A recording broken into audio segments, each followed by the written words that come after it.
what we're seeing there, that is the final shreds of Lucas Browne and Ricky Hatton's relationship being flushed down the gurgler, down the toilet. And you might be asking, what am I talking about? Well, here is the latest in what's a developing sort of escalating feud here between the fighter, Lucas Browne, and promoter, Ricky Hatton. How we doing, people? This is day 3 of me sending an email to Ricky and his lawyer every day, specifically after he said that he's waiting on Australia. He's waiting on me and my manager. Now, my manager sent an email every day. My manager's also called every day and with no answer. So I'm not sure how that all translates back to they're waiting on Australia when we're specifically waiting on Ricky Hatton. Now, after this post, I've also posted up a few pictures of the weigh-in from Gorman and his opponent, and a picture of my weigh-in for White. Now, yes, I wasn't in the condition that I wanted to be in, but for fuck's sake, have a look at the condition these two fat fellas are in and tell me that they're not in condition. So how can you stand there front row and be proud of your achievements when you're looking at those two compared to me? So thanks for the interview, Ricky. It's great that you get out there and tell everyone my business, but let's get this shit sorted ASAP. Dear, oh dear. So this thing, it's escalating. It's becoming more unseemly by the day. So if we back up the truck here, so originally we had Lucas Browne, as he does, taking to social media, about a week or so ago, complaining Ricky Hatton wouldn't answer his calls. Then we had Ricky Hatton strike back this week in an interview, very calmly talking about how he'd made email contact. He said he'd got in contact, but then proceeding to go into how disappointed he was with Lucas Browne, his commitment, how out of shape he was, and that when Browne entered his gym prior to the Dillian Whyte fight, he saw him, took one look at him, and knew that things hadn't gone well, that Browne hadn't put the work in. What Hatton was saying, it was a very public dressing down, and the real dagger was that he also revealed Lucas Browne had been on antidepressants prior to the fight with Dillian Whyte. And this was disclosed, as Hatton said, to the British Boxing Board of Control's doctor prior to the fight. And I said in a recent comment section that that level of detail from Hatton, it was really unnecessary, and it rather felt more like Hatton was trying to get his pound of flesh publicly from Browne, a bit of a get back for dragging him as the promoter through the mud, through the media. And, because this is what we've seen, it's social media jabs and interviews and it's this developing back and forth. And I had expected things to settle down a bit, for a modicum of sanity to actually prevail, and that they could handle their business behind closed doors like professionals should.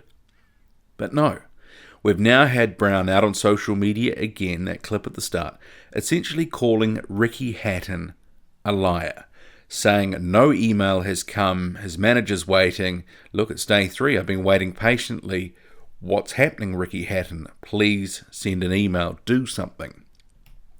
So you have to ask yourself at this point, given the relationship is from, outside looking in, going from bad to worse to something even worse than that, and who knows where next, is it time for the respective parties to call time on this working relationship, go their separate ways? And given the circumstances that we see here, that does sort of seem like the only palatable option available to these respective parties, to Ricky Hatton, the promoter, and Lucas Browne. Hatton said, I'm pretty disappointed with Lucas. Didn't come in shape, didn't train, looked terrible, and subsequently dispatched. And Browne basically, he'd said, I'll get to this a little bit later, but you've also got to throw in as well here, Browne, he's not only calling Hatton out. That clip wasn't just about Ricky Hatton. He's effectively starting a very public beef with Nathan Gorman. So Gorman, of course, is the young and talented prospect from Hatton's stable, a guy who has had some conditioning issues, but a guy who's actually looking in better shape now than he has been in the past.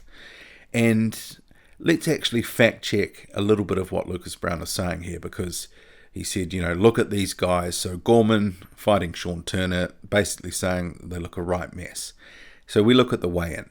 So I've taken a couple of screenshots here of Gorman, which we'll just quickly flick through. It's true, he's not exactly body beautiful, but that's not necessarily a prerequisite for boxing. I mean, when Lucas Browne fought Ruslan Chagaev, he didn't exactly look like Anthony Joshua. But Gorman's weight for this Sean Turner fight, 17 stone, 11 pounds and 4 ounces. So that converts into, when you convert it to pounds, 249.5 pounds. And when you look at Gorman, he can be in better shape and maybe he should come down another 5 or 10 pounds. That may be good for him. But I would note though, Gorman, through his first 13 weigh-ins as a professional, he's weighed mostly in the 250s. And this is only the second fight where Gorman has weighed under 250 pounds. So clearly he has been putting in some effort to get his weight down, to get in slightly better condition. And as he rises the ranks, he's probably going to find that he just has to be in tip-top shape. So whereas, let's look at Lucas Browne here. So here is some footage from the weigh-in for the Dillian Whyte fight. And what is the weight? 264.5 pounds.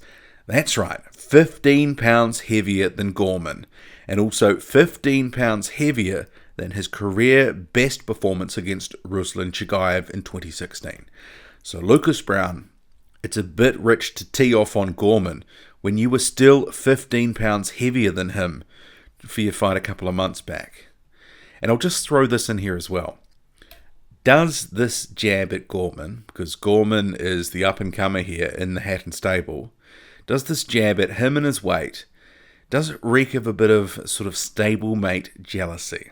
Because the way Ricky Hatton talks about Gorman, he's the young and up-and-coming contender. And then the way he talks about Browne, who disappointed in him, it's very polar opposites. And you're left in no shadow of a doubt that Gorman is definitely the future and Browne is the past. But perhaps if Browne had have shown up in shape for the Dillian Whyte fight, then perhaps he'd still be getting some love from Ricky Hatton. Perhaps Ricky Hatton would be answering his calls. And we can't forget, after the loss to Dillian Whyte, Lucas Browne was on the record stating he hadn't been training hard. So he clearly only has himself to blame for coming in heavy at 264.5 pounds and looking like a walking heavy bag for Dillian Whyte to tee off on. And there's one more issue that I do want to touch on. It's perhaps the elephant in the room. Should Ricky Hatton have disclosed that Browne was on antidepressant medication? Clearly hit a nerve with Lucas Browne, who didn't respond directly to it, but did respond to it in a roundabout way in that social media post. Thanks for the interview, Ricky. It's great that you get out there and tell everyone my business. You could argue it was a move that was below the belt and Hatton shouldn't have disclosed it. But, that aside, looking at that issue itself, it raises the question, for me at least, should Lucas Browne have been fighting at all? We've heard from Browne that the training wasn't good, the actual camp wasn't good. That was in Sydney. He was training at home in Perth for some time. None of it was good. It didn't seem to gel. Whatever he was doing wasn't really working. And could his state of mind played into that, been a part of it? Perhaps he shouldn't have been in the ring at all. And then that raises the other question. If he's on such medication, which he could still be on, should he be boxing at all? Should he still be boxing? We've all seen Browne posting frequently to social media saying he's now fully committed to his training.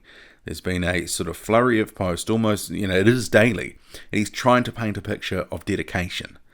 But that was something he did before as well. And that turned out to be a sham. So how do we know it's legit now? And the mental side of boxing, it's a very big part of the sport. Having that top 2 inches of the body in a good state of mind, it's vital. And only Browne truly knows where he's at right now. And if he's determined to box on, he's not going to tell us that he's not in a good condition, regardless of whether he is or struggling or whatever. But I guess getting back to the core issue, I'll just sort of sum up here.